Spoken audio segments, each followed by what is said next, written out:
welcome back to First Chapter Friday. This week I am going to read from Paperboy by Vawter. His title at openlibrary.org for free. I've already searched for the title and here Paperboy, all one word, by Vawter. And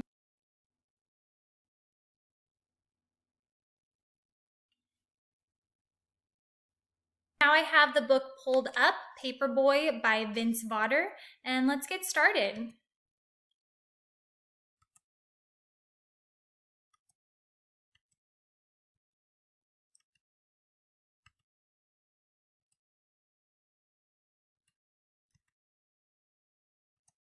Chapter 1. I'm typing about the stabbing for good reason. I can't talk, without stuttering. Plus, I promised Ma'am I would never tell what happened to my yellow handle knife. Ma'am might say that typing is cheating, but I need to see the words on paper to make sure everything happened the way my brain remembers it. I trust words on paper a lot more than words in the air.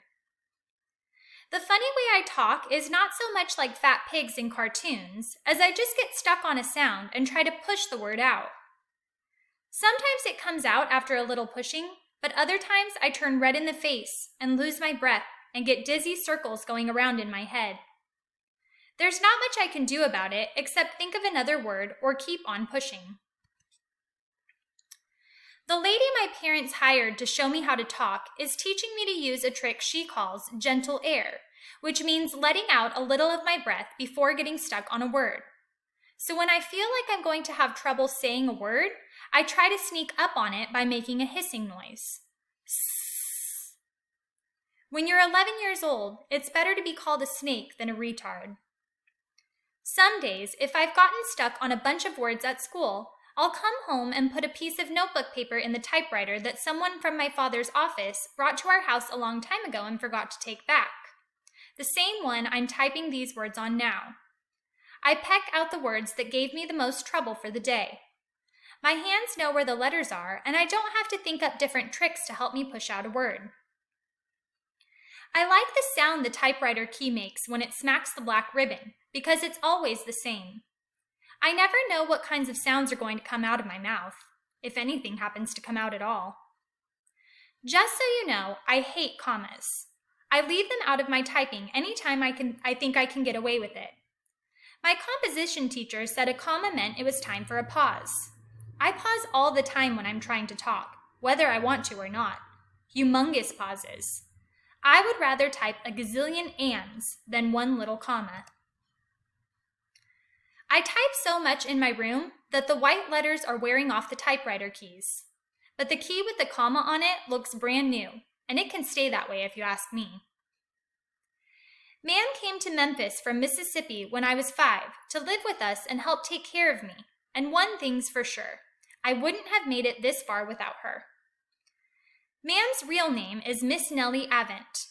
My mother told me to call her Miss Nellie, but that didn't work for me because of the N sound coming after the M sound. Ma'am was as close as I could come to saying her name, and she allowed, as how that suited her fine. She said that we made a good pair because she couldn't write very well, and I had the best handwriting she had ever seen for a little man. That's what she called me from the first day that she came to live with us, little man. Ma'am is my best friend in all the world, except when it comes to playing ball, and then Rat takes over. His real name is Art.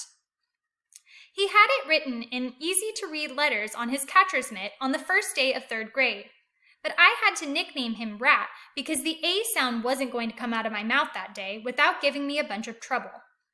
He allowed, as how Rat was okay with him, and that made me like him from the start. He didn't even look like a rat, but he understood quicker than most kids that Rat was the best I could do on his name because of the easy R sound. Ma'am calls him Mr. Rat, which always cracks me up. My stuttering probably makes me the best nicknamer in Memphis. One of my hard baseball throws busted Rat in the mouth on the last day of 6th grade. That's the reason I told him I would handle his paper route for July, so he could visit his grandparents on their farm outside Memphis. I didn't much want to take on the route, but I thought I owed it to Rat for busting his lip. Rat says I show off too much with my hard throws, and I guess he's right, and I needed to pay for it. The paper route was where I met all the new people in my life, and where all the bad stuff happened. And some good stuff, too. At least I think it was good. I'm still trying to figure out all of it, and I'm hoping that putting the words on paper will help. I knew I would like the throwing part of the paper route because throwing is what I do best.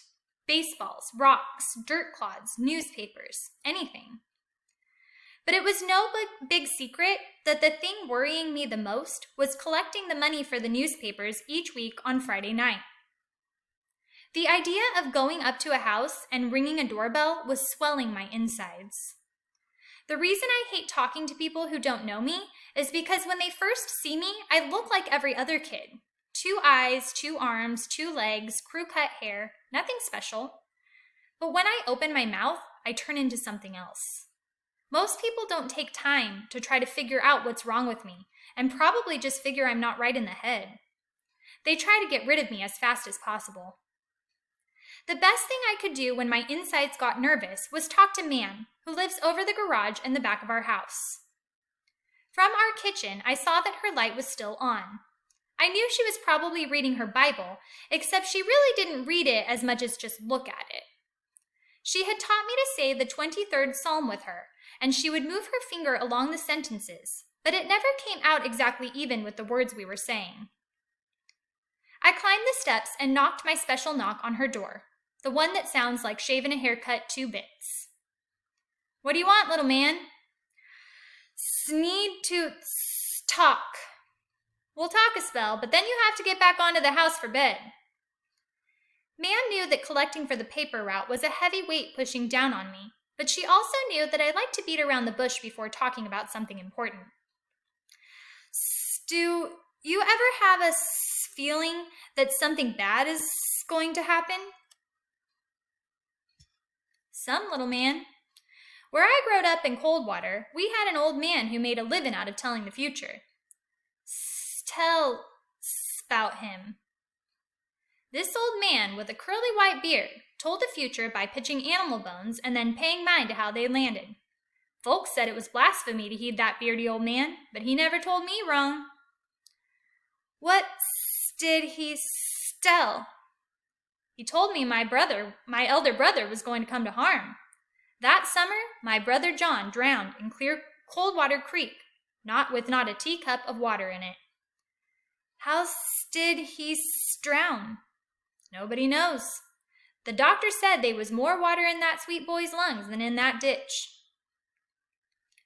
I finally got around to telling Mam that I thought I would like the throwing part of Rat's newspaper route, but the collecting part on Friday nights was messing me up on my insides. "I'll go collecting with you."